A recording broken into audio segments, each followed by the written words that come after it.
Howdy, howdy. Jordan Sheridan, live Status Coup. It is Monday, August the 25th, in the dog days of summer in the fascist states of America.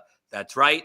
We have full frontal fascism in America, which we've been fascist for a while, but now it's like capital F with burning flag style fascism. So, as always, Status Coup is covering a lot of different stories that the mainstream media is not covering. But I figured today we really needed to cover like capital F, the insane things Trump was saying at his press conference, the insane things he's doing.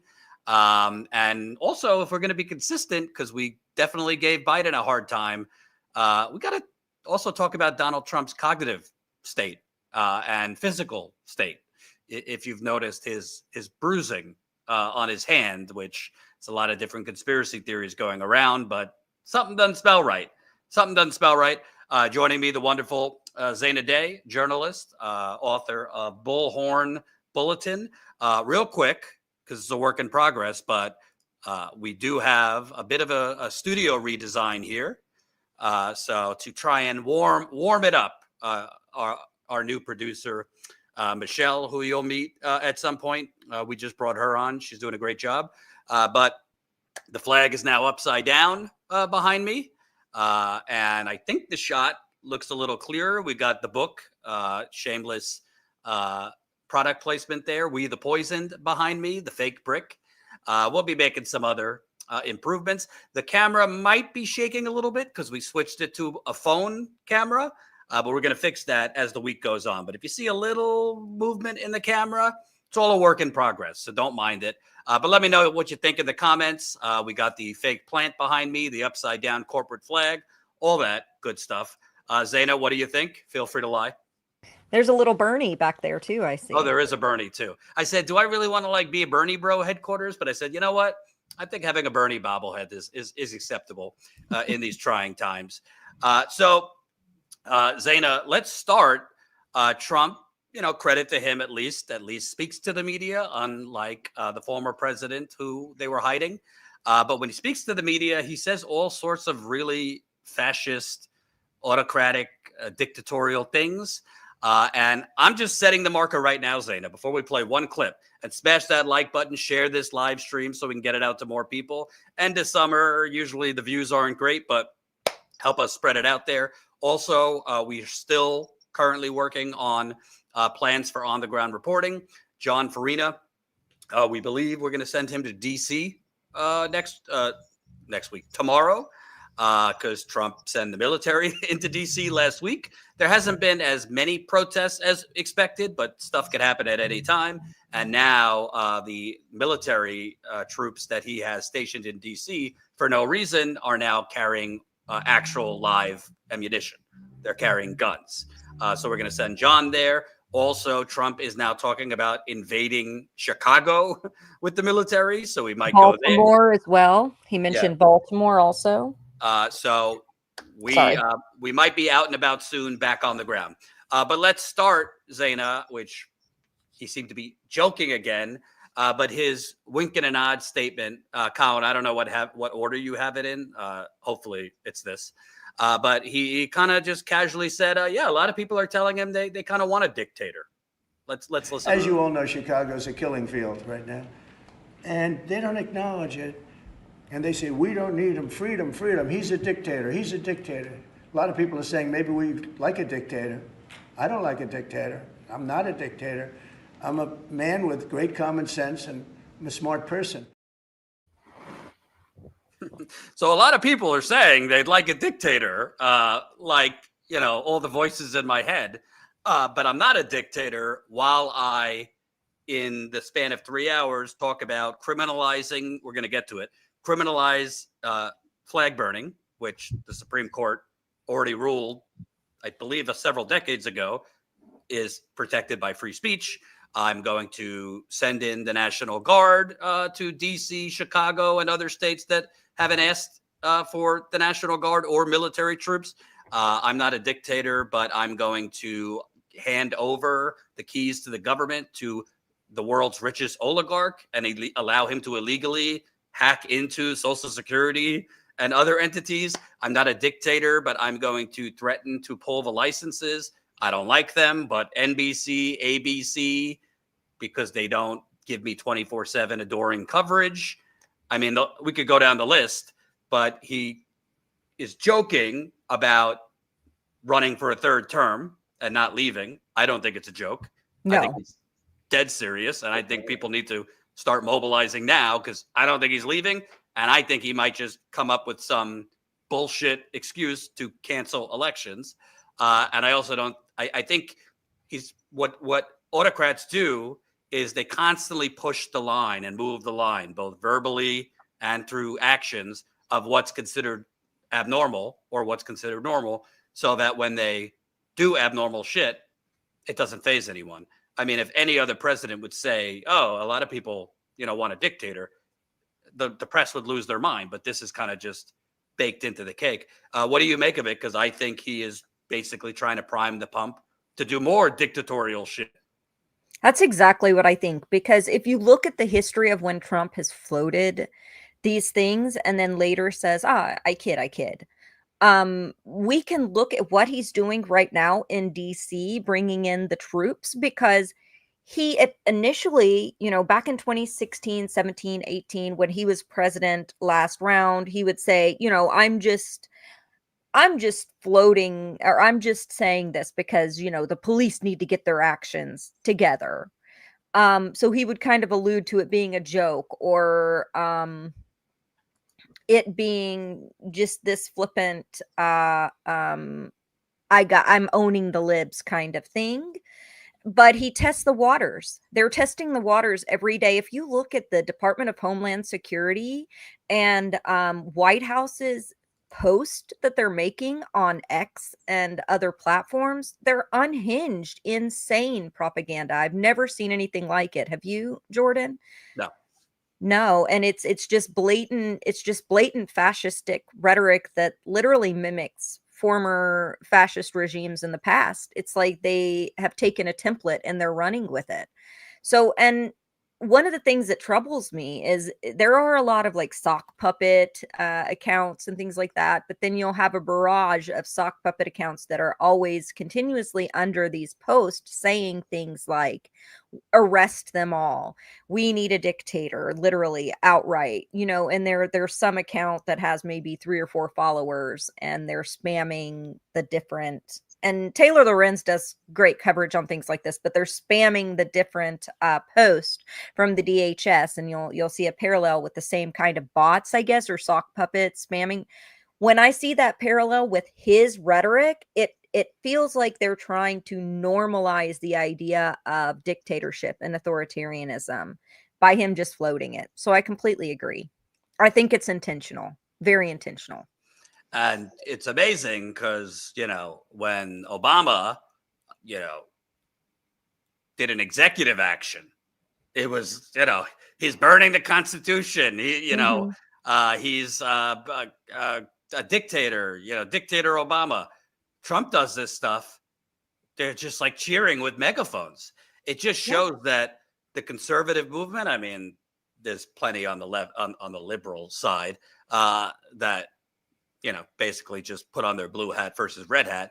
But there's no actual core ideology here, because what Republicans say they stand for, which is limited government, government stay out of my lives, this is the direct opposite. Where are the states' rights people at, Jordan? Where are the states' rights people? We're literally talking about armed military in the streets of our cities, bypassing gubernatorialships, bypassing mayoralships, bypassing local municipality laws, to a president bringing military into the streets. Imagine, and here at Status Coup, and people who have watched know this, I will criticize both parties. I criticize policy. I don't care what party it is. So if a Democrat did this, just like we criticize Joe Biden's very loose, very broad terms of what domestic terrorism means, that the administration ended up mobilizing against Stop Cop City protesters, this needs criticized, because I can't understand and I can't fathom, as someone who used to organize with libertarians, for instance, back in the day, how anyone could possibly support this type of executive overreach. And that's all the right wing talked about forever when a Democrat's in office. But now Trump is doing it and it's okay. I can't imagine it would have been okay if a Joe Biden or a Barack Obama, if a Democrat had put agents in the streets. MAGA would be losing their minds. So where's the base level value set, guys? And speaking of value set, I just want to remind everyone, it was not so long ago that some of these MAGA people were turning against him, at least on Twitter, because he's clearly trying to hide the fact that he was involved with Jeffrey Epstein. I mean, that's kind of fallen out of the news, but like, you know, part of Trump's shtick was like, hey, the deep state, this and that, we're going to release it all. JFK, Epstein, this and that. And then Pam Bundy, you know, says it's sitting on my desk, but then they say, oh, nothing to see here. And then all of a sudden you have Trump's personal lawyer, who's now with the DOJ, meeting with Ghislaine Maxwell. And what do you know? Ghislaine Maxwell, the transcripts show, Trump was a perfect gentleman. He was wonderful. Nothing untoward that I saw. Wait for the Christmas Eve pardon, because that's coming, of Ghislaine Maxwell. But to be clear, I believe there is more than circumstantial evidence that Trump is not only on the Epstein list, he's high up there, whether it has to do with sexual, criminal sexual behavior or molestation of young women, or if it just has to do with good old fashioned, he was involved with some shady financial shit with Jeffrey Epstein that he doesn't want anyone to know, or he wasn't, having sex with minors, but very young adults that he doesn't want his wife to know about. Who knows? But the point is, it's kind of, the press has kind of just moved on. It will recirculate again when Congress comes back next month, because Congress has been on vacation for over a month, in part because Speaker Johnson sent them home early, like even earlier than they already go, to avoid the Epstein thing. But I think he's moving the line even further. Let's send in the military to D.C., Chicago, New York's next, to just totally move the needle and make people forget he's on the Epstein list. He's lied about the nature about why his relationship with Epstein ended, why they had a falling out. There's plenty of reporting out there that they were best friends. So I think that's because any other president, if this came out, or a president just said, like, yeah, we're not going to release it, and no actual reason why, it would not go away.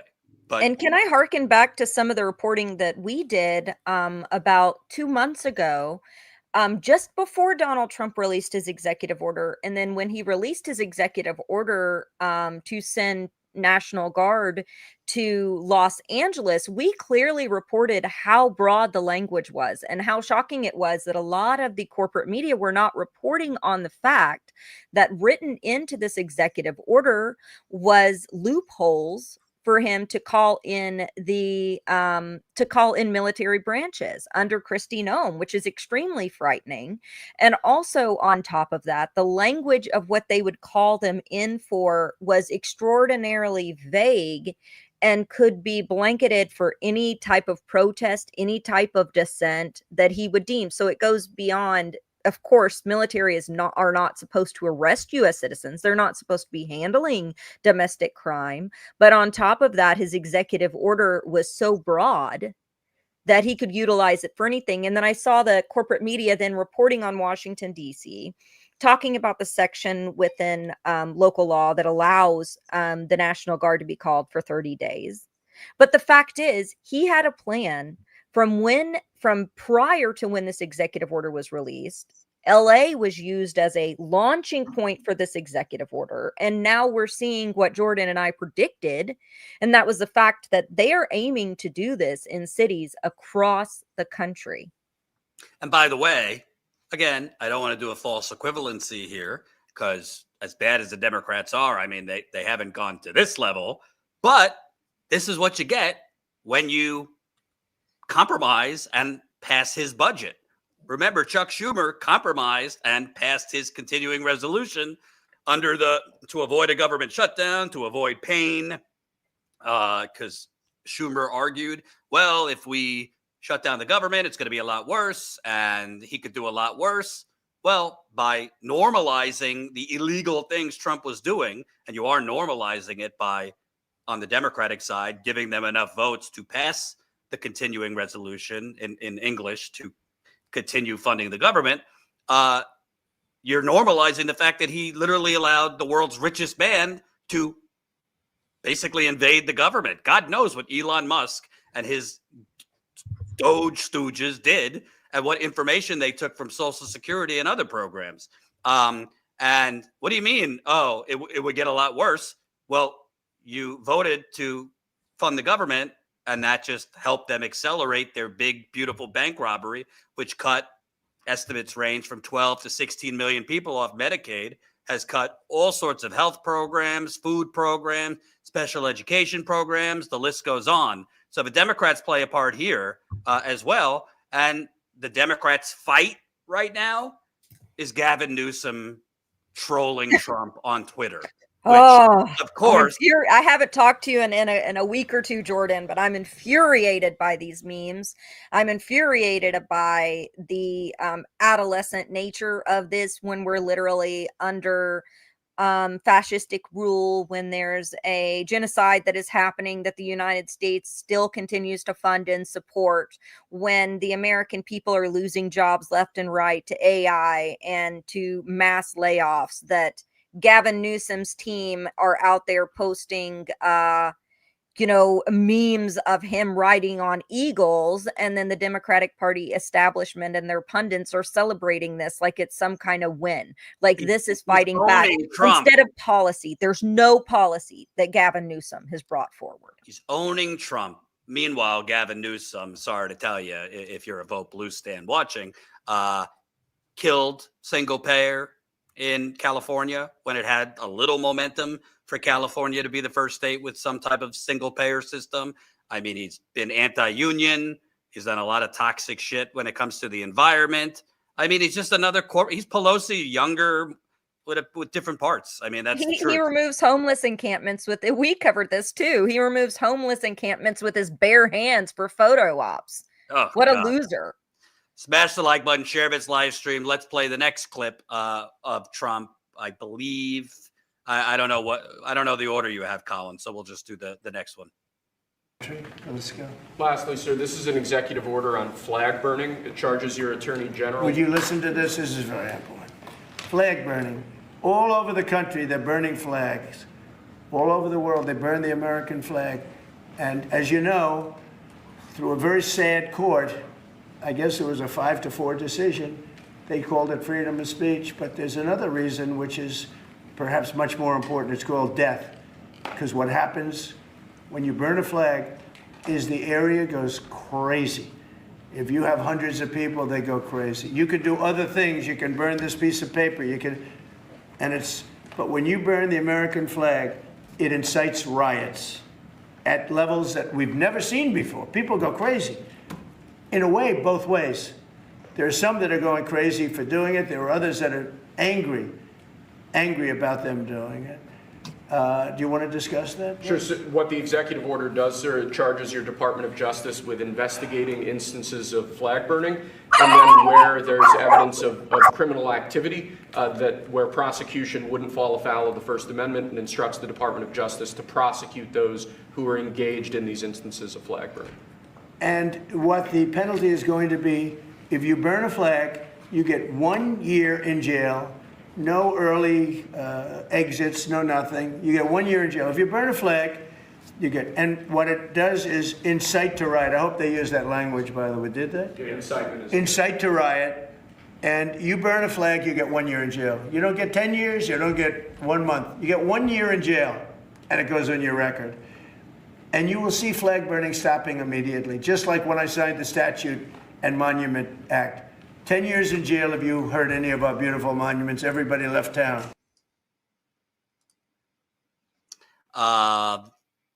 Sorry, I was wrestling with my dog for a second and you caught me. That's okay. I don't know. The only minor problem would be in 1989, the Supreme Court ruled that flag burning is protected speech by the First Amendment. But apparently Trump is betting on the Supreme Court that his pals in the Federalist Society and other conservative groups, got on the court and helped him overturn Roe v. Wade, among many other draconian things, are going to allow him to do whatever he wants. Whatever you think of flag burning, some people don't like it. I don't care. I mean, hell, I got an upside down flag behind me now. If you come into this late, little new studio action, did a little redesign there. So we got the upside down corporate American flag, a little product placement for my book, We the Poisoned, Exposing the Flint Water Cover-Up. Won 3 awards, no big deal, among other things. But I don't know, Zaina. It's just what happened. Remember when Biden was president, you had all these lefty, air quotes, lefty YouTubers saying Democrats are, Republicans are the party of free speech and Democrats are more censorious than Republicans. I said, what the fuck? They're all anti-free speech. They don't want people protesting capitalism.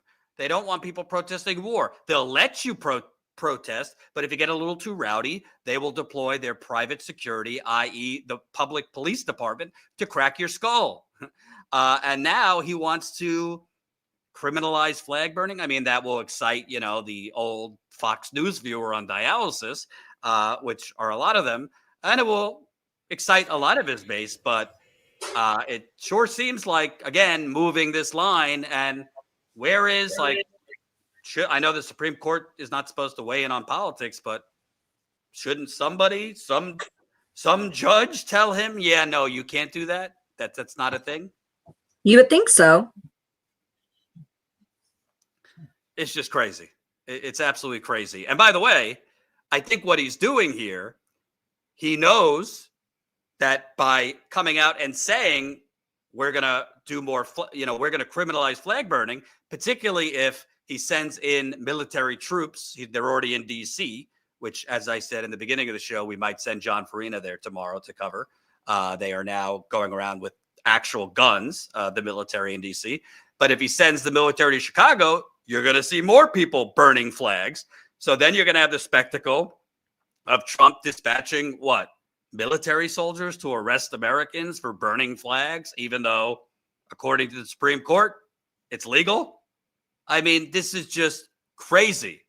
I was just saying, I don't know if you heard, but by him saying this, Zaina, more people are going to burn flags, which is then going to create the spectacle, possibly, of him sending in the military to, I don't know, arrest people.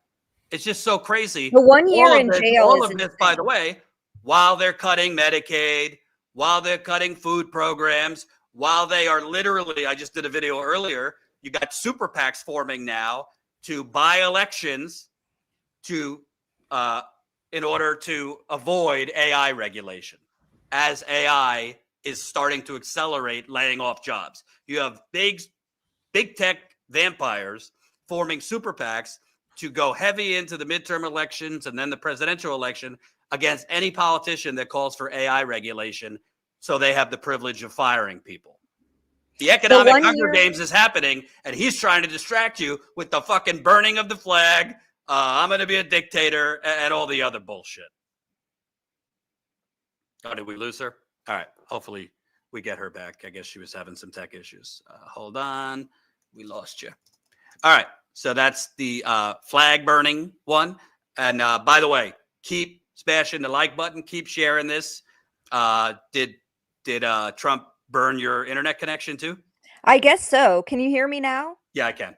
Okay, good. Yeah, they're working on stuff outside, and then all of a sudden my power went out, and then my internet was very spotty. It was cutting in and out. I am so sorry about that. They've been doing construction for about 3 months out here, and you never know when something like this is going to happen. I apologize to the viewers. So sorry about that. All good. You're not a 1 year in jail is insanity. And one of the things that sticks out to me about this is he's basically saying Supreme Court rulings are moot. I can write any executive order I want for anything that I deem fit if I label it some sort of national emergency. That the Supreme Court rulings, any governmental precedent is completely moot. This is a hyper authoritarian move. There's no other word for it. He's completely skirting the courts. He's also this would be something that wouldn't be federal law to begin with, even if there were laws against, even if this wasn't a Supreme Court precedent. This would be something that would be handled by states and municipalities, right? He is utilizing the executive branch to create laws by the way of executive order. And presidents have done this type of executive overreach in the past, but this is just at a critically insane level. He basically today he wrote a law. He wrote a law saying it's illegal to burn a flag. A president cannot do that. That should be in the hands of the legislative branch, not the executive branch. It's an authoritarian move, bar none. It's crazy. Not only does it ignore the Supreme Court, it completely bypasses Congress. It bypasses states' rights. It's crazy. It's crazy. And I don't even know, other than some extreme fundamentalist conservatives, that would support this kind of executive overreach. Onward to more executive overreach. Let's play the next one. Mr. President, on the National Guard, you've talked a lot about Democratic-run cities and states. Would you also consider sending the National Guard into red states and red cities that are also seeing high crime? Sure, but there aren't that many of them. If you look at the top 25 cities for crime, just about every one of those cities is run by Democrats. And one of the bad things they did, cashless bail, if you look back on time, when they allowed a murderer out that afternoon, he'd kill somebody and then a couple of hours later, he's walking the streets again, oftentimes killing again rapidly. Cashless bail is a disaster. You saw we had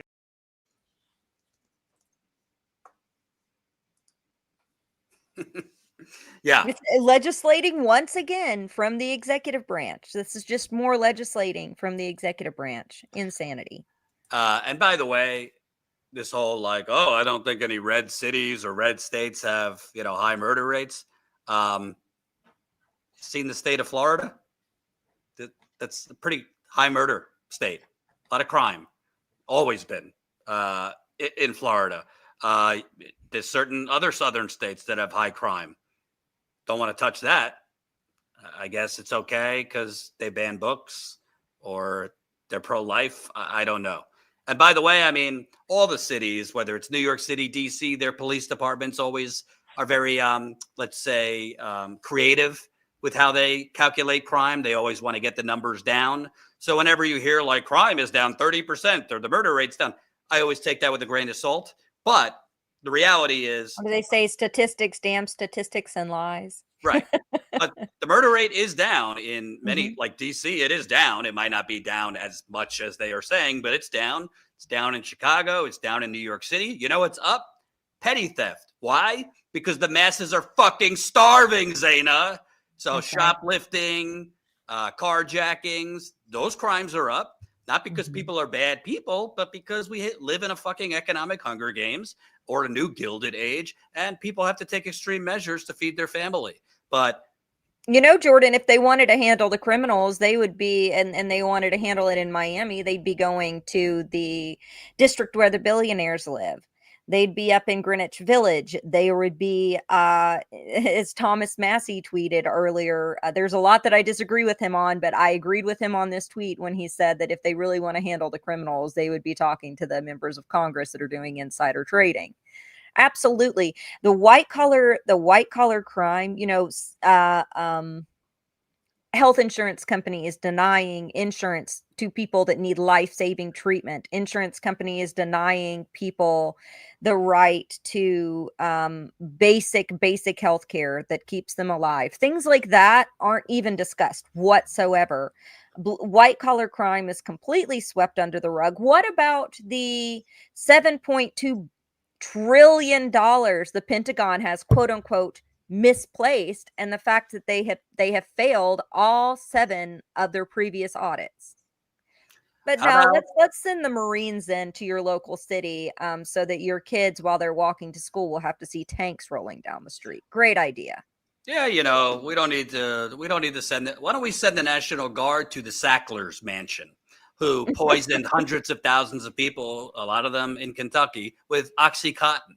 That's right. How about we send the National Guard military to JP Morgan Chase, to Wells Fargo? How about Bank of America, who got away with literally tanking the global economy, pushing millions of people out of their homes, many in the audience who never recovered about 15 years ago? That crime is rewarded. They got to keep their bonuses. And who the hell knows how much they're doing. Received corporate bailouts from the Obama administration. Yeah. Right. Stock buybacks. I Mhm. could go down the list. ExxonMobil, one of Trump's biggest donors right now is Kelsey Warren, who's the owner of Energy Transfers, who was the owner of the Dakota Access Pipeline, which has leaked into the Missouri River, which serves 20 million people their drinking water. They've lied about their spills forever. So has Enbridge. Those are And what you crimes. covered in your book, that the cover up in your book has never been what happened in Flint has never been properly prosecuted, and thousands have hundreds of unalived, thousands have lasting health impacts that cut down their life expectancy and their quality of life. But United Healthcare, somebody just said in the chat. Oh, by the way, if you want to actually make good use of the military, I was just in Paterson, New Jersey last week. We did a live stream. If you guys missed it, check it out. 200,000 people were without water for days. And now still 2 weeks later, there's a lot of people still getting brown water because they 140-year-old water main. The media can't be bothered to cover this because who cares about water? Just the most important thing in life to live. But 140-year-old water main broke because all across the city, all across the country, our water mains, which distribute your water into your homes, apartments, whatever, are, if you're lucky, 50 years old. If you're in like a newer city with decent infrastructure. If you're unlucky, like in Newark, New Jersey, or Paterson, or a lot of other places, they were built in the 1800s and have not been replaced.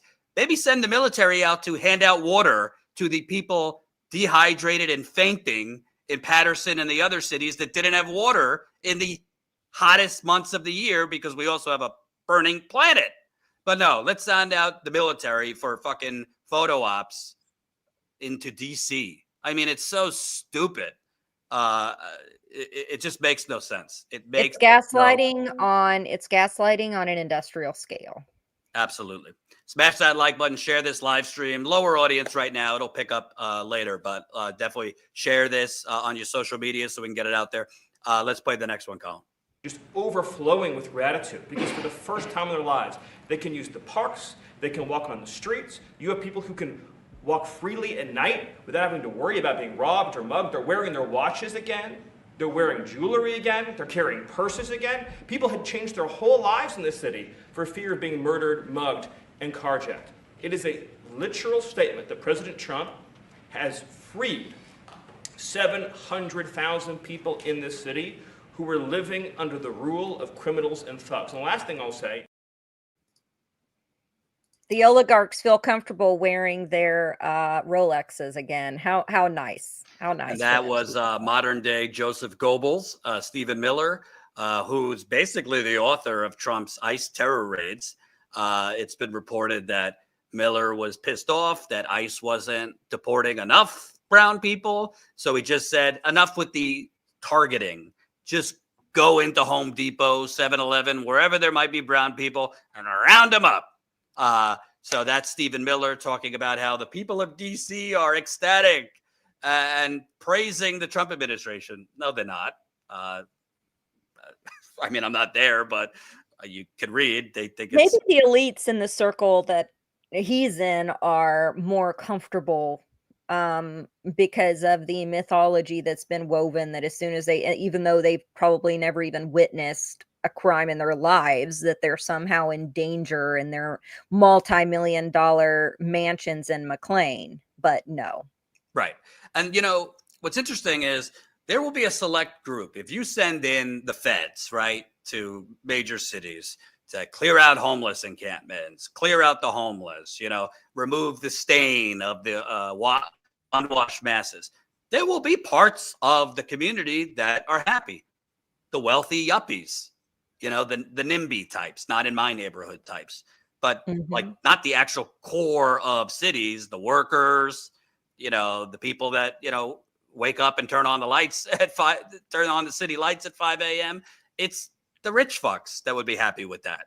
Even the liberal ones.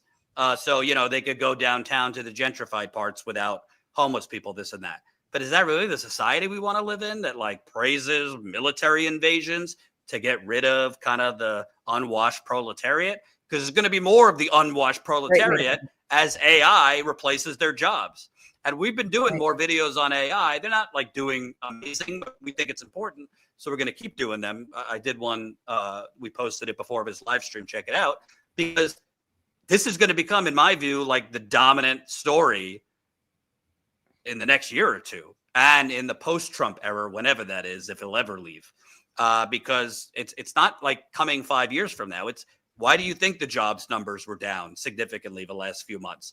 And the latest reports show that up to 25% of the population, and I saw this in the Associated Press 2 weeks ago. I'll have to look up exactly where the numbers came from, so I do apologize. Upwards estimates that we've seen, that we've covered here, have been anywhere from 10% to 25%, because reports have varied, of people that could potentially be laid off in the next 2 years from AI alone. And just in the next 2 years, and we're already seeing, and I know Ashley did some coverage, I know Ron's done a lot of coverage on it, mass layoffs. Mass layoffs are already happening poured on top of the mass layoffs of government workers. Holy cow. A break from all the doom and gloom. Timothy just gifted 20 Status Coup memberships. Thank you so much, awesome. Timothy. If you're new here, I hate to be a broken record, but and now that we've changed the studio, you can see my bags even further, even more zoomed in, because the camera's closer. We need to grow. We need to grow because we're trying to grow our on-the-ground reporting. We just hired a new producer. We'll bring her on camera probably later in the week, maybe next week, so you can meet her. Michelle, she's doing a great job. If you've noticed on our Instagram, TikTok, we've been doing more short clips for the ADD generation, which basically is 90% of the internet now, who can only consume things or want things in bite-sized minute packages. So we're doing that. But we're also trying to polish up and beef up our content, our on-the-ground content, our studio content, have a little more bells and whistles, look a little better, and also we have, I think, the best and some of the only on-the-ground reporting out there. But sometimes we're live for an hour, 2 hours, 3 hours. So we don't always get all the most powerful moments, sound bites out there, because I can't go through 2-3 hour live streams. Colin can't do it all the time. So that's what she's going to be helping us with. Also, we're going to be using more freelancers like Zaina. So if you can, as we're heading into the fall, please redirect. Maybe it's $5-10 a month you spend on Starbucks or Dunkin' or whatever you do. Redirect it, redistribute it. We are very friendly, fuzzy socialists here. Redistribute it to Status Coup as paid members. StatusCoup.com/join. Did I miss anything before we go on to the next clip, Zaina? I think you covered it. All right. Next one. Campaign, you called Kamala Harris a communist, but the Biden-Harris administration, they never called for nationalizing a private company with the federal government like you're proposing with Intel. What do you say to some who say this is a bit hypocritical, and is this the new way of doing industrial policy? Yeah, sure it is. I want to try and get as much as I can. If people come in and they need something, as an example, as a real estate person, if I have an agreement and I have any form of a stopgap where I can stop somebody from doing something, right? I have a covenant in an agreement, and they come to me and they say, would like to do something, but you have us restricted. If I do that, they usually have to pay. Now, in the case of Intel, it was interesting, but I hope I'm going to have many more cases like it. Intel came in, I met with the gentleman. I had a lot of respect for him. He came in under a little bit of a cloud. I liked his story. I thought he was good. I think he really means to do a good job with Intel. I said, I'd like to ask whether or not you'd give the United, because a lot of people said I invested in Intel. I didn't invest, but I invest my heart in it and my soul because I want the country to be strong. But I said, I'd like you to give 10% of Intel to the United States of America. Not to me, to the United States of America. And I said, if you have them as a partner, you have the United States as a partner, I think that would be a very good thing for Intel. And he thought about it a little bit different, and he said, I like that idea very much. We have a deal. Well. In some quarters, the Republican Party, Fox News, forever and ever, this very thing that he's talking about, that government, I think they took 10% of Intel, would be considered communist. The government owning companies, government control. But I'm not hearing anything from Fox. I'm not hearing anything from, I don't know, Charlie Kirk, Steve Bannon, all the because other workers have no rights and no say in this. So they're pretty excited about this one, I think.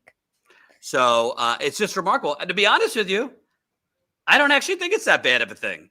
I don't have a problem with it. Bernie Sanders actually came out praising Trump for the government taking a 10% claim.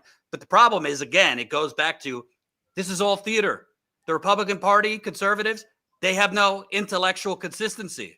There's no actual ideological vigilance here, because the very thing that they would be screaming and ranting about it, if it came from Biden, Bernie, AOC, any of them, here, well, it's a smart thing. Oh, it's good business.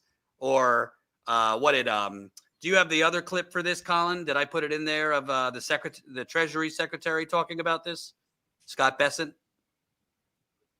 I might have not put it in there. Oh, yeah, you do. The CNBC clip? Is it the number 6? Yeah. Okay, so we should expect the U.S. government to be taking more equity stakes in businesses around the country. That is something that if you're a CEO this morning watching us, you should say, okay, the Sovereign Wealth Fund may be coming and trying to effectively buy in some kind of equity stake. It's possible, yeah, that's absolutely right. That if in the past the federal government has been giving money away lickety split to companies, and the taxpayers have received nothing in return. And so now what's happening with the Intel deal is the CHIPS Act money is going out as planned, but instead of it just going out and disappearing into the ether, the U.S. taxpayers are getting a little bit of equity. I can really not see how anyone would think that's a bad thing, unless you thought that the government was then going to go in and run the company. But these are going to be shares that don't have voting rights. The government's going to stay out of it. Well, it goes back a little bit to the Ronald Reagan quote that I started with, which is when, for many, many years, you and I used to have conversations about Solyndra and how I think you thought that was a terrible, terrible mistake for the U.S. government to be getting involved. And we have been exporting the idea of a free market around the world for as long as I can remember. And this is a major shift. Do you not agree? No, I think this is a very special case of Biden committed the money. President Trump and Howard Lutnick weren't very clear that they wanted to continue to let the money go out because the paths weren't being crossed, the hurdles weren't being crossed. And so I think it's a very special case. But again, the general principle that if the U.S. government is able to create a situation that benefits everybody, that it should benefit the taxpayers too. Now, see, here's the issue that I have with this. And we did coverage on the General Services Administration, which sounds boring as hell, but I promise it is boring as hell. But it's also important. What the executive order surrounding the Government Services Administration, to make it really quick, simply states that it pulls the decision-making power for who gets governmental contracts from the bipartisan kind of third-party government service administration analyst who would go through the contracts and then determine who gets the federal contracts, to it going solely into the hands of the executive branch and of the guy who heads this up being one of the CEOs of Palantir, which is very interesting. So the problem that I have with this is they're going to pick and choose who gets this. And as he just openly stated, stockholders and the board chairs and the executives will still be the decision makers. When you look at Doge and the fact that Doge, almost the head of every Doge committee, was a billionaire, what you're looking at essentially is just another handout to corporations. There is, unlike, socialist or communistic ideals where the proletariat owns, like the workers owns the means of productions or whatever, this is still corporations. This is still a form of fascism where corporations are still making the decisions and they're using our tax dollars or the federal dollars however the hell they want to. And that's the problem that I have with this. It feels like another, and it is another corporate handout where the executive branch is going to be able to play with their buddies that are all snuggling up to JD Vance, the people like the Peter Thiels of the world, in order to pad the pockets of their insider friends, the ones that'll play ball with them. And that's my concern. There is no option to where we as voters or even Congress gets to decide what happens with these funds. It's basically the executive branch taking control of yet another legislative branch authority. Now, also, what's interesting, the Treasury Secretary talked about what's wrong with a little equity for the American taxpayer. Let's not even get into the fact that there is no such thing as the American taxpayer. Our Right. friend Steve Grumbine, your taxes don't pay for federal government spending. So I corrected it and I said federal spending. I was like, Steve's listening. Okay, your tax. Let me tell you dollars. something. It's Steve federal gets very funding. triggered. He gets very triggered, I know. especially if his people he likes say that. On the state level, yes, your taxes do pay for your state, your city, all that. But what equity is he talking? Equity would mean if we, the taxpayers, have equity in Intel now, we would be getting a yearly return on investment. If you have I mean, equity, at least we would have infrastructure and Medicare for all or tuition-free college. Where's all of that? How is Right, it coming back to us? actual equity means you get whatever percentage you have of the company, you get X amount of the profit. So if you own 5% of the company, you get 5% of the yearly profits. Or, there's different deals. You could get a yearly dividend. So are they saying us American taxpayers are getting a yearly check because the US government now owns 10% of Intel? Because that's what equity would mean. They're saying more going to privatized prisons, more going to the military industrial complex, more going to BlackRock, more going into the pockets of the oligarchs. Not for us, because otherwise, where are our social programs where we're seeing the benefit of this? They don't exist. They're non-existent. And in fact, the big, beautiful bill gutted the ones that we did have. I also read Trump's truth post about this. I paid zero for Intel. It's worth approximately $11 billion. All goes to the USA. Why are stupid people unhappy with this? I will make deals like this for our country all day long. I'll also help those companies that make such lucrative deals with the United States. I love seeing their stock price go up, making the USA richer and richer. More jobs for America. Who would not want to make deals like that? Where are the jobs for America by the U.S. taking over 10%? When you literally gave $500 billion to tech companies for AI. Literally, it's talking outside of both sides of his mouth. This is not creating jobs for America. No. And I'm not even against the U.S. government taking ownership in certain industries or companies, but it's not creating jobs. They're literally handing over, free money to big tech to push AI, which is replacing the jobs. It's how they do it that matters, right, Jordan? Federalizing certain municipalities and things like that would be great. I would love to see them refederalize water. all across the country, because privatizing water, privatizing the prison industrial complex, privatizing the immigration complex is part of why we're in this fascist hellhole we're in right now. But the fact is, with what they're doing right now, this is just a corporate bailout. This is just a corporate handout. This isn't any kind of federalizing that benefits the American people. I agree. I agree. Colin, do we have any more from Trump's pedantic press conference? Just overflowing. Did you say the next clip? Yeah. Just overflowing with gratitude, because for the first time in their lives, they can use the parks, they can walk on the streets. You have people who can walk freely at night without having to worry about being robbed or mugged. They're wearing their watches again. They're wearing jewelry again. They're carrying purses again. People had changed their whole lives in this city for fear of being murdered, mugged, and carjacked. It is a literal statement that President Trump has freed 700,000 people in this city who were living under the rule of criminals and thugs. And the last thing I'll say, I thought we showed that one. I'm not sure.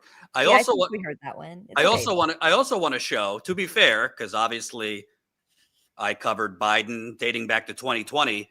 Every time he didn't know where he was, he confused words. Sounded like he clearly wasn't well. Let's play the clip where Trump seems not to or forget who the governor of Michigan is. Farmers in the world, so we have a lot of food, but we're sending a lot of it over to Gaza, and we're feeding a lot of people. But with all of that being said, it's a lot of people to feed. And I think that we will have, I think within the next 2 to 3 weeks, you're going to have pretty good conclusive ending. It's a hard thing to say because they've been fighting for thousands of years. If you want to know, that's been a hotbed forever. But I think we're doing a very good job. But it does have to end. But people can't forget October 7th either. That's not the clip I was talking about, but it's all right. He's now promising that there will be a conclusive end to the Gaza genocide in 2 to 3 weeks. His deadlines seem to constantly change, so I wouldn't hold your breath on that. Zaina is going to cover more on Gaza and the latest on that when I leave soon, because I have to go take care of the kitty. But do you have the clip where he calls Gretchen Whitmer by a different name, Colin? How bad it is. Everybody standing there knows. We know. You don't have to be doing any studies. They should be saying, please come in. Pritzker should be saying that. You know, I did a favor for Christy Whitmer. A good favor, I think, with the fish, the carp, the China carp. Did you ever hear of it? China carp. And it's taken over your Great Lakes. You know about that, right? And so, you know, I'm not going to quite go the lengths of Biden because there's not 75 examples of him confusing words. He's almost 80. However, he said the wrong name and then didn't correct himself. And now you have images of him walking around. First, there was gold bronzer he had, it seemed, on his hand to cover up bruising. And now today that they're not covering it up. There was images of his hand clearly with a giant bruise on it. I don't know if you have that, Colin. They were in the live doc, where there's plenty of theories going around that, you know, that's where he's getting IV, that there's IV marks. Some people saying this is evidence of congestive heart failure. You know, I'm not going to play doctor, just like I didn't do that for Biden or Hillary or anybody else. I don't know what the hell's wrong with him. Older people tend to bruise more easier and pronounced. Mm-hmm. So if you fall or something like that, you bruise easier. But he's had visible signs of bruising now for quite some time. And the other day, it looked like he had some type of gold bronzer on his hand. It's not nothing. And he talks and rambles quite often. So I think we should be consistent if we were going to call out Biden. Doesn't seem like he's completely well himself. No. I mean, if you compare his speaking today to 2016 or even prior to that, there's a a very clear difference in his ability to find words and his ability to, and I'm not trying to be ageist and ableist, but the fact is that there is some decline. And the other thing is that we know very clearly that Donald Trump has doctored his medical releases before multiple times. I mean, that was widely reported during his last presidency. There would be no shock if he was still doing that today. You know, the greatest bill of health in the world, according to according to his reports, which of course is asinine. Right. So, hey, we will follow it, but I got news for you. I think right now is the calm before the storm. I think things are going to pick up in D.C. I think things are going to pick up in Chicago. We're going to try to go on the ground this week. You know, it's hard because with D.C., we know the troops are there, but there hasn't been that much protest. It's been isolated. But I talked to John and said, let's just go anyway. We'll kind of roam around and, you know, maybe we'll find stuff. Maybe there will be protests. But we want to show it because it's not normal to have military troops on the ground in just an American city that doesn't have a crisis, doesn't have an emergency. And we might go to Chicago after that. So definitely stay tuned. We do need your support. So if you're not yet a member, as far as I know, we're the only independent outlet consistently doing this on the ground reporting. It's expensive. We're expanding, as I explained, hiring Michelle, our new producer, among other things. So definitely sign up if you can. I'm going to read some super chats and then toss it to Zaina, who's going to do the next story, because you have another corporate Democrat who is now kind of, sort of, calling out Israel. It's kind of been the third rail, and they have resisted. But a pretty standard establishment Democrat has called out Israel, while the number 2 Democrat in the House very quickly moonwalked away after she was reprimanded by AIPAC, after she called what Israel is doing a genocide. Timothy, thank you, gifted 5 Status Coup YouTube memberships. Very much appreciate it, Timothy. Nadia has been a Status Coup member for 18 months. Forewarned, mid-January, I fled before inauguration and immigrate. They said Republicans go neo-Nazi, occupy blue cities, and lock up LGBT especially. No one else believed. I think a lot of what you warned is unfortunately coming true. Timothy, thanks again. Gifted 20 Status Coup memberships. Appreciate it. Tony D, Jordan and Zaina, my favorites. The flag is inverted. The studio looks warmer. Keep the thugs away from the city of Chicago. Kudo for the subs. All right. Quick update for the audience before I go. Unfortunate news, I guess, for some, but Ashley is no longer with us. Well, she's alive, but she's no longer with Status Coup. I'm not really going to go into details because I don't want to get into any private stuff, but it's mutual on both our part. Nothing nefarious, you know, don't start conspiracy theories. Just didn't work out, unfortunately. And as Zaina could tell you, in politics and media, a lot of times you hope something works out and it just doesn't. So it didn't work out. I'm definitely wishing her well, you know, no bad vibes on my end. And she did a lot of great things in a short time here. I think her reporting at Alligator Alcatraz was great. I think she did some great stuff, you know, covering the anti-Trump protests that were happening in New York. Some of the other stories. Yeah. So total, you know, not knocking her whatsoever. I appreciate that the short time she was with us, did great things. We're not slowing down. So, you know, I'm not going to hire somebody new tomorrow, but I'm definitely going to be looking for a new reporter because we're not slowing down. We want to continue to cover as much as we can. I know some of you will be disappointed by that news, but, you know, hopefully you trust me that I'm going to do my best to find, you know, the best person for you. Because honestly, like a lot of outlets say it, we mean it. Like we cannot exist without you, particularly the paid members. So I take it seriously, whoever we hire. And I definitely want to find a new reporter that is going to be able to help us expand, cover more on the ground, break more stories. You know, sorry it didn't work out with her, but I do appreciate the contribution she made in a short time. Zaina's going to hopefully be doing more for us freelance. Ron as well. Ron's been doing some more videos recently. John isn't going anywhere. I spoke with Tina, so she's going to be getting in the mix more until we hire somebody new. But I just wanted to update you that that's what's going on. And yeah, Zaina, if you could take it from here. I had to take I don't know about any of you, but this weekend has been hell.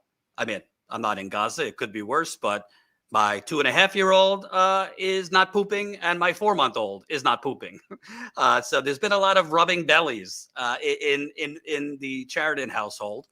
Finally, my 4-month-old had an explosive poop this afternoon, so that was joyous. Poor kiddos. Yeah, That's painful. Yeah, and I think my 4-month-old is sick otherwise. So I got to go help tend to him. But you're going to take it over. Don't go anywhere because we're going to cover the much worse situation in Gaza. And I will see you back here tomorrow. Thanks for picking it up, Zaina. Thank you, Jordan. Yep. So, as of today, there was another report that 5 journalists were unalived or were killed in, using TikTok language here. 5 journalists were killed in Gaza today or last night at Nasser Hospital, as well as multiple aid workers. Benjamin Netanyahu has now came out and said it was a mistake. Donald Trump himself condemned it. Lightly condemned it. But we're going to be talking, which is very important news. We're going to be talking about right now how the Democratic Party is kind of responding to what's been happening with reports of starvation and new reports that have come out from multiple organizations, including the World Health Organization and others about starving in Gaza. Can you pull up the drop site news article from Janine Sheehan, it looks like. Or is that Shaheen? Do you have that one? Janine Shaheen?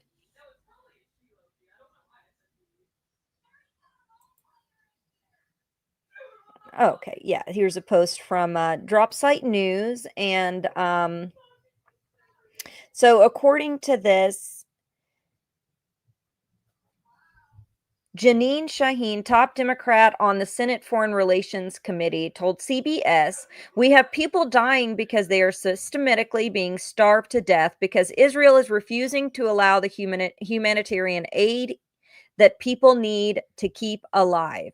Speaking from Amman, Shaheen called Gaza's famine a shameful black mark on humanity that Israel has allowed to happen. She said the U.S.-supported Jordanian program is trying to send 150 trucks of aid daily, but Netanyahu's government is obstructing them. She called Israel's claim that famine reports are blood libel an unacceptable deflection. We have the video if you want to play it. Yeah, that would be great. That would be great. You are in the Middle East right now.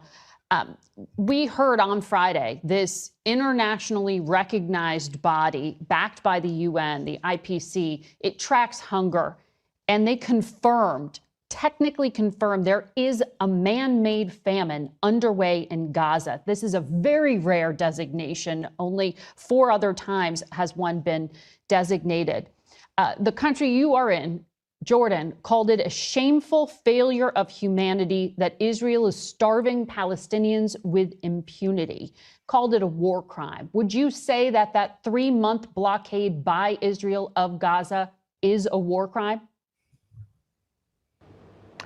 I think it is a shameful black mark on humanity that the world has allowed this to happen and that Israel is allowing this to happen. We had a very good meeting today with King Abdullah of Jordan, and one of the places that we visited is the Jordan Humanitarian Assistance Program that is trying to get aid into Gaza. This is funded trucks and warehouses and food that the United States has contributed to as part of this administration. They are trying to get in 150 trucks a day into Israel, and Israel has prevented those trucks from going in a way that would provide the nutrition that Gazans need to prevent starvation. It is unacceptable. Prime Minister Netanyahu is the point at which obstruction is happening. He needs to look at what he's doing and change his position. The Israeli Prime Minister's office on Friday had a very harsh statement about the famine designation. They called it, quote, a modern blood libel spreading like wildfire through prejudice. That suggests this is about anti-Jewish hate rather than starvation. How do you make sense of the Israeli defense? I don't think that's a good defense. The fact is, this is not about anti-Semitism, which I abhor, and the United States position is against anti-Semitism, and we need to do everything we can to prevent it. But the reality is we have people dying because they are systematically being starved to death, because Israel is refusing to allow in the humanitarian aid that people need to keep alive. Not only that, they're getting ready to do another, or they've already started planning another major incursion into Gaza in ways that are going to kill more people. So this is not acceptable. The world needs to speak out. I think it's very important that we allow that humanitarian aid in to the people who are starving. I understand your criticism right now. I want to ask you a little bit, though, about standing U.S. policy, because this has been a problem even during the Biden administration. In fact, former Deputy National Security Advisor for President Biden, John Feiner, just wrote a piece in The Atlantic.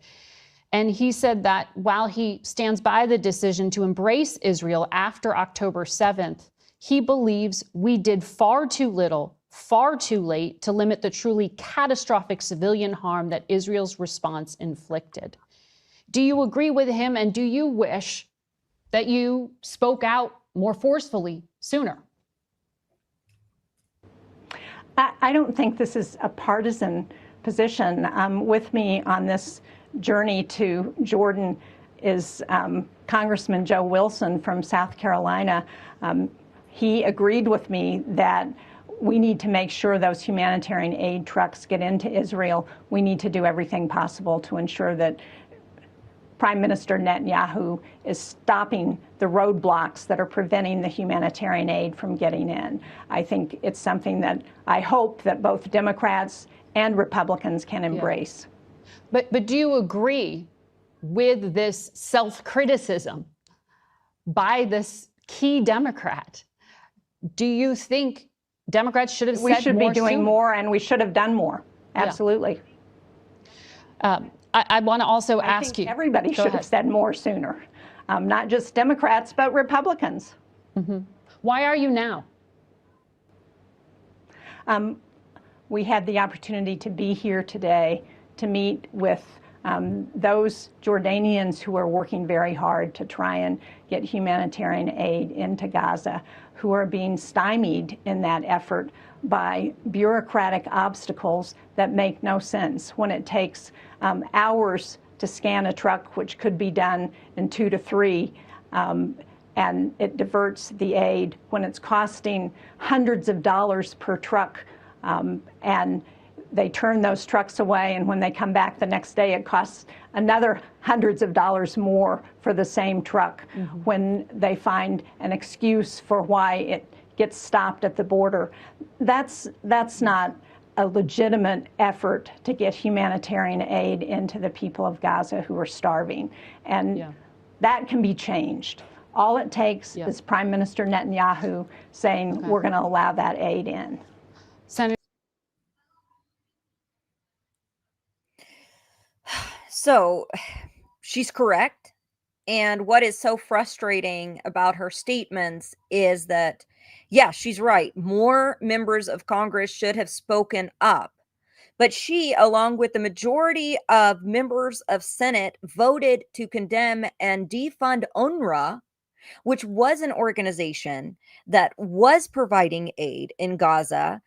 They were struggling because Israel was refusing at the time, more than a year and 6 months ago, to bring that aid in. However, UNRWA had more than 400 stations set up in Gaza, already ready to hand out and implement the aid. And the United States did the bidding of the Israeli government at the time under the Biden administration in order to defund UNRWA, which again was the United Nations arm that was giving aid to the people in Gaza. There have been reports, in fact, if people look back and remember the failed, horrible port that Joe Biden's administration tried to build, just on the seaboard of Gaza, that actually ended up going underwater after just a couple of months in an attempt to bring quote unquote aid in. That aid never reached them. How the Biden administration was bragging about how the Israeli government had started more airdrop shipments into Gaza, but at the time those airdrop shipments were falling on people and killing people. This aid problem has gotten worse. It has increased with the full blockade that Israel implemented 4 months ago. However, there has been a trickling of aid in since the beginning. Israel took over the Rafah border from Egypt, didn't allow aid in. Settlers were blocking aid, were raiding trucks, were even setting trucks on fire. Daily, settlers were showing up at the border in order to prevent trucks from entering Gaza. And the Humanitarian Aid Foundation, whistleblower Anthony Aguilar, who worked for the Humanitarian Aid Foundation, the Gaza Humanitarian Aid Fund, which Trump has now implemented, only has 4 sites in the entirety of Gaza, with multiple reports coming out that the Gaza Humanitarian Aid Fund has been firing, and IDF soldiers were firing into the crowd in order to as a form of crowd dispersal and targeting individuals leaving these aid sites. So I am glad that she is speaking up now. I hope that it is a turn of tides with our members of Congress, but our members of Congress who voted to defund UNRWA, who continue to arm Israel and to vote for arming Israel, who continue to vote for funding of the Iron Dome, which we know that those assets are fluid and that the money can be spent for offensive as well. They're all culpable and responsible for what is happening now. In the private chat, Colin, I did send you a link that I didn't get to you earlier, and I was just wondering if you could. Yes, thank you so much. So UNICEF just reported on the 22nd of August, so 3 days ago, and I'll read a little bit of this for you. More than 500,000 people in Gaza are trapped in famine marked by widespread starvation, destitution, and preventable deaths, according to a new Integrated Food Security Phase Classification, IPC, which is the organization within the United Nations and works in conjunction with other organizations that determines has an analysis of when famine is reached under wartime conditions, under droughts, and other situations. It goes on to say famine conditions are projected to spread from Gaza Gubernatoriate to Deir al-Balah and Khan Yunis in the coming weeks. The Food and Agriculture Organization of United Nations, UNICEF, and the United Nations World Food Program and the World Health Organization have collectively and consistently highlighted the extreme urgency for an immediate and full-scale humanitarian response, given the escalating hunger-related deaths, rapidly worsening levels of acute malnutrition, and plummeting levels of food consumption, within hundreds of thousands of people going days without anything to eat.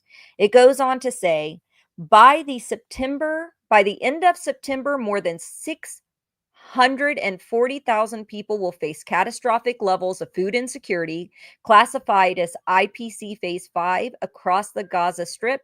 In addition, 1.14 million people in the territory will be in emergency IPC Phase 4, and further, 300,000, 900, and 6,000 people in crisis IPC Phase 3 conditions. Conditions in North Gaza are estimated to be as severe or worse than Gaza City. However, limited data prevented an IPC classification, highlighting the urgent need for access to assess and assist.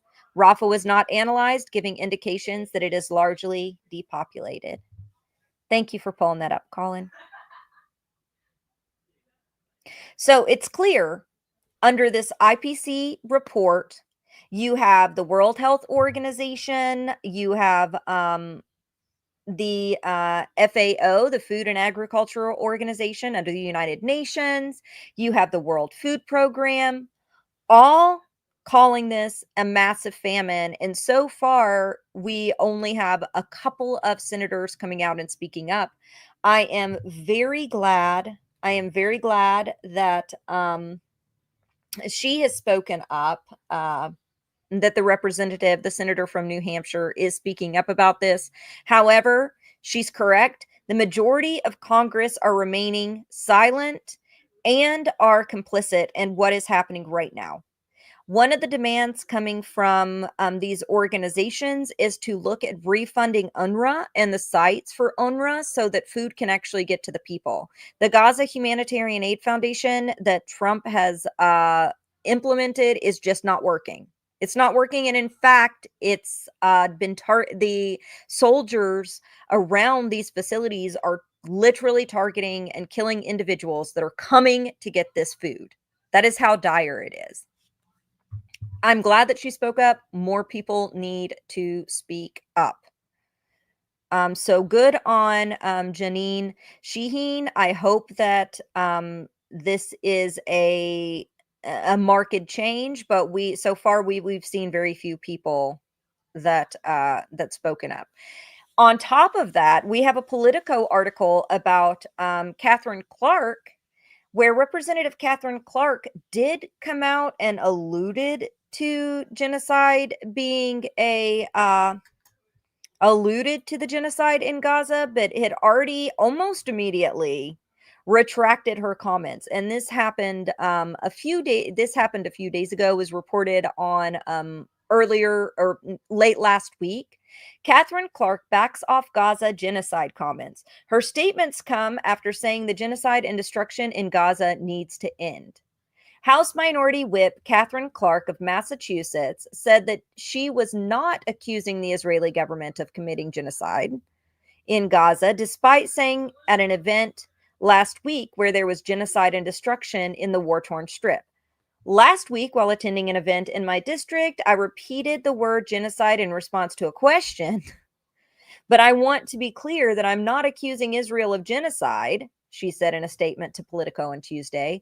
We all need to work with urgency and bring the remaining hostages home, surge aid to Palestinians and oppose their involuntary relocation, remove Hamas from power, and end the war. Clark made her comments in an event hosted by a Quaker organization in her district last week. Politico previously reported at the event, she called on those in the audience to take action in time to make a difference, whether that is stopping the starvation and genocide and destruction of Gaza. She also spoke of other major political issues. So, with that being said, Catherine Clark totally backtracked. She admitted, she said openly, it wasn't just a response, it was a response to a question, but she knows cognitively that this is a genocide. Every single human rights organization, nearly every single validated human rights organization in the world has deemed this as a genocide. B'Tselem, an Israeli organization, human rights organization, has deemed this a genocide. So she's playing semantic games while the United States continues to fund and support atrocities. When the latest polling from Reuters, from from Rasmussen and other polling outlets, are even Gallup, are showing that the majority of Americans do not support Israel's actions in Gaza.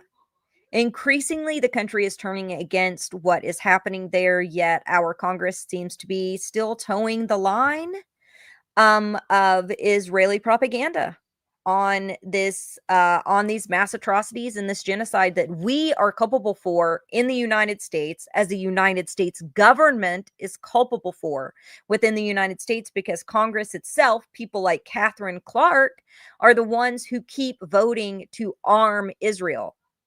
She is another one who voted to defund UNRWA. She is directly complicit in what is happening. Yet she wants to play the semantics game that, oh, here I am. I'm not, just to be clear, just so AIPAC doesn't get pissed off at me and challenge me and unseat me like they did Jamal Momin and Cori Bush. I need to make sure that I say, oh, I don't actually believe that Israel is committing a genocide. Spineless and pathetic.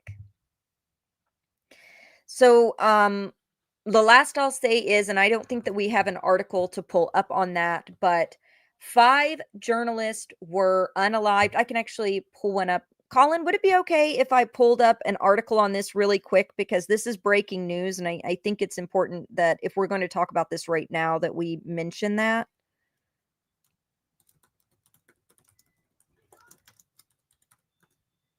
Are you still with me, Colin? Yeah, just send it in the private chat there. Oh, thank you. And let's see, we'll do the Reuters article here. I'll send it to you.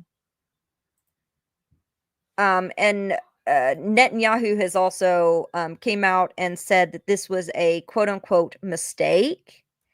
And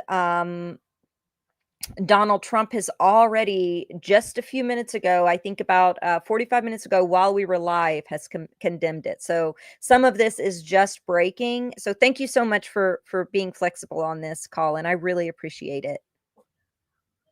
So this came out just 2 hours ago. And I was actually, I sometimes frequent TikTok lives to talk to Gazan journalists. And I was on the phone with a journalist last night in Gaza while this was happening and unfolding live in real time. So Israel hits Gaza hospital, killing at least 20 people, including 5 journalists.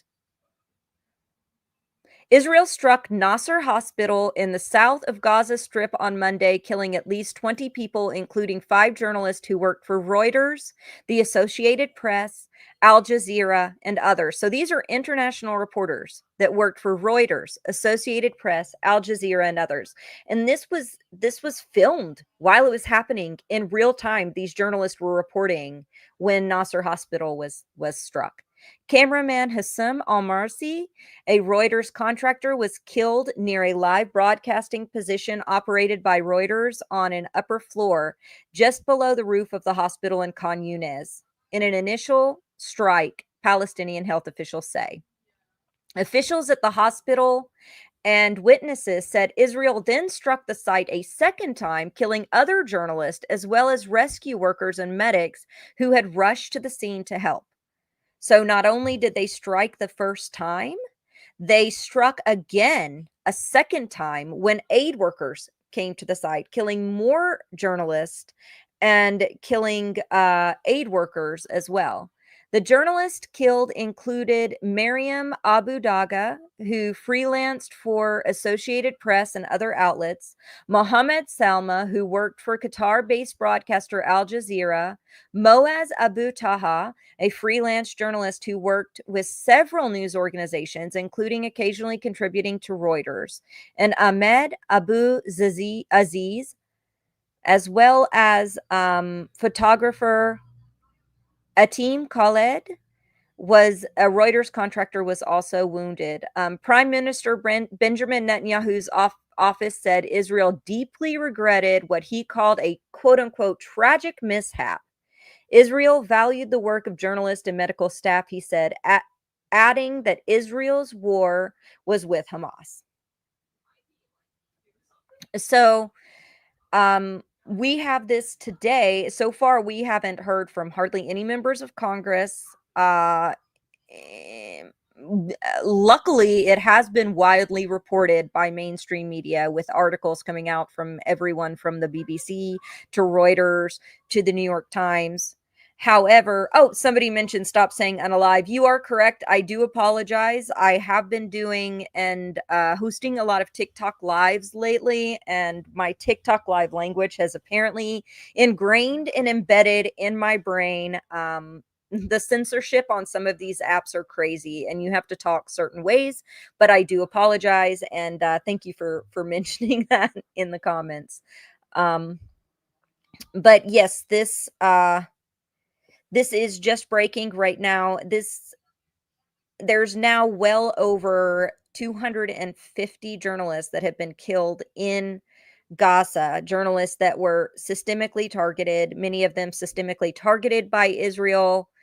This latest strike is probably one of the most brazen that has been just shot live in real time by journalists on the ground as it happened.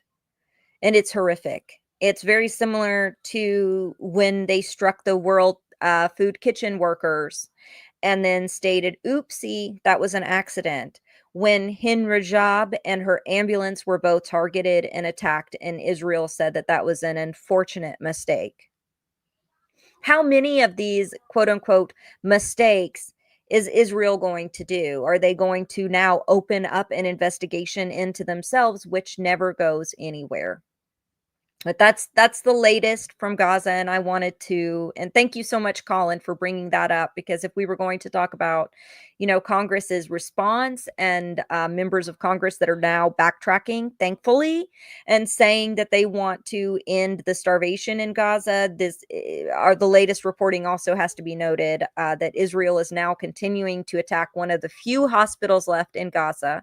Nasser Hospital is one of the few. I believe there's only 3 that are somewhat operational, and Nasser Hospital is one of those.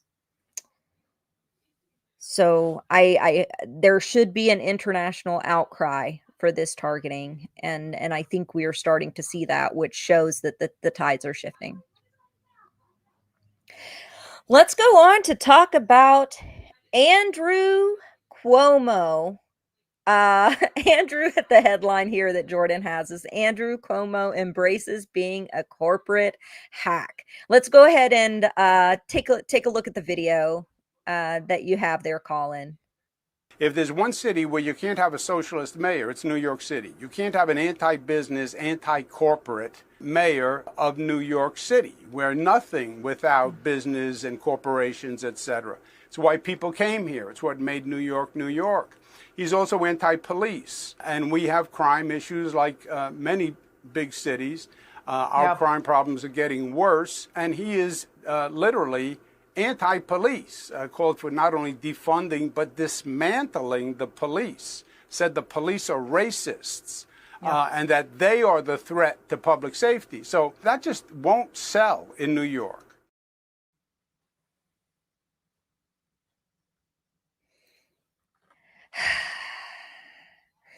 We keep hearing, any criticism of police, then you're apparently calling all police racist. And apparently it is selling in New York, because guess who beat you in the primary, Cuomo? Highlighting these problems with the infrastructure in New York, with the over-policing that Mamdani has pointed out, clearly shows that it is popular. So Cuomo is once again missing the beat and doing the narrative of his corporate donors and those who have been pulling his strings for years in order to gaslight the New York public about what they want, when Mamdani won in a tidal wave with a tidal wave of support. More than 40,000 volunteers knocked doors for him. He won by nearly 80% of the vote. So yeah, and the vote blue no matter who crowd now are kind of scrambling the ones who are adjacent to the corporate Democrats, because the argument is, well, he won the primary, but we need to vote blue no matter who for the corporate hack. Cuomo doing his regular nonsense, and I think that we have another video to show here. Some of Andrew Cuomo's campaign strategy.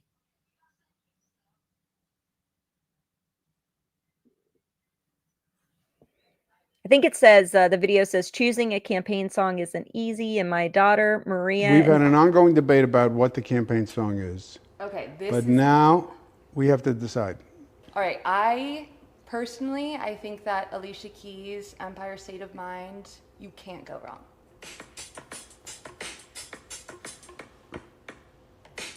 I love it, but a lot of people have used that one.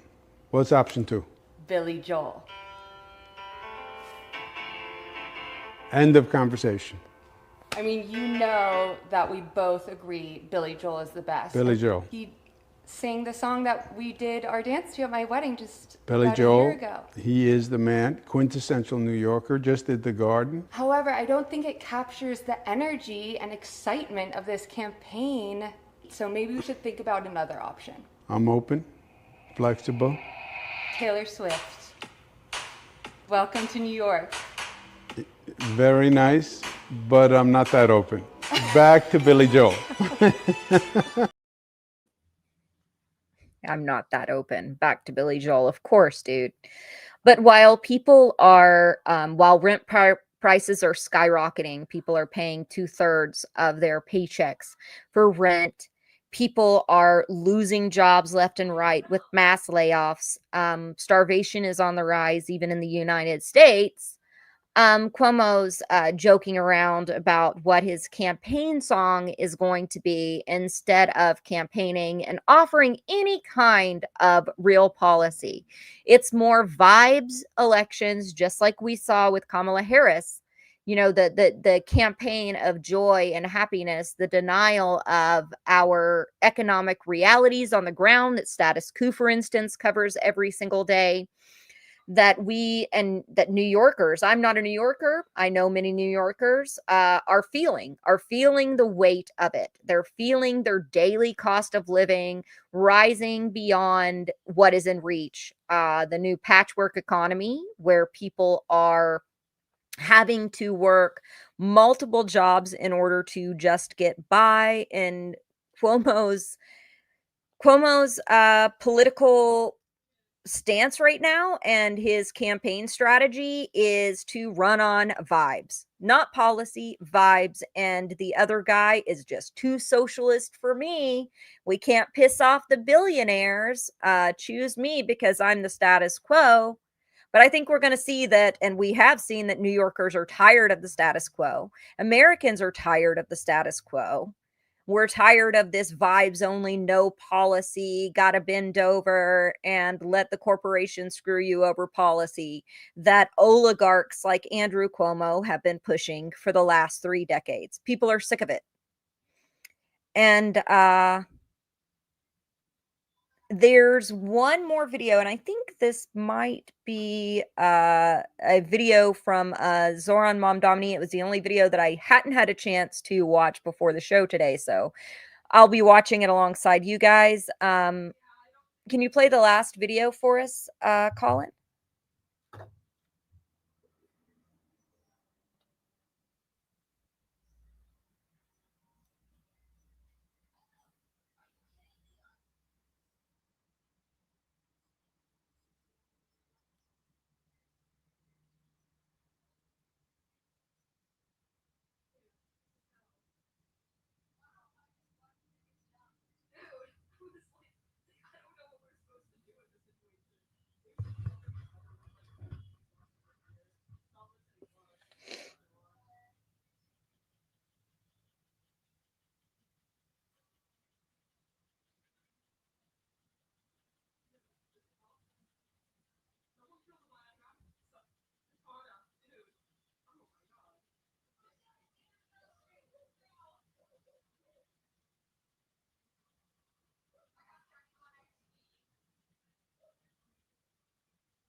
So that was Zoram Mamdani's scavenger hunt that he organized a few days ago. And as you can see, there's hundreds and hundreds and hundreds of people that showed up for this event right now.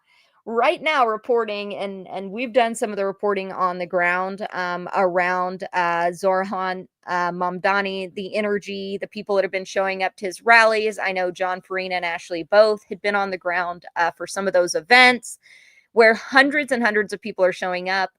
It's trickling in, barely trickling in for Andrew Cuomo. It's very clear where the energy is, and it's very clear that people are making demands of their officials to do better, be better, actually offer some kind of policy. Zoran Mamdani, sure, he's got energy, he's got a smile, he's a smooth talker too. I'm not going to deny that. But he is offering actual policy, such as his plans to do rent freezes, his economic policies are there when Cuomo has none. And I think that we're seeing the fallout of that. Now we can move on to the super chats. Did we have any new super chats, Jordan? Or Colin? I don't think we did. Nah, not it. I think Jordan got them all. Okay, cool. Well, thank you guys so much for tuning in today. Please like, share, subscribe, and if you can, please donate to Status Coup. If you donate on our website, then it goes directly to Status Coup at statuscoup.com/join instead of the ABCs taking their chunk. More of it goes to directly to our on the ground journalism. If you sign up for memberships, you also get some perks. You can join our weekly membership calls. I see some folks in the chat that frequent those sometimes. And if you know of anything that's going on the ground, you can also go to statuscoup.com and let us know of any stories that you may want to see covered. And thank you guys so much for joining us today. Really appreciate it. Stay informed.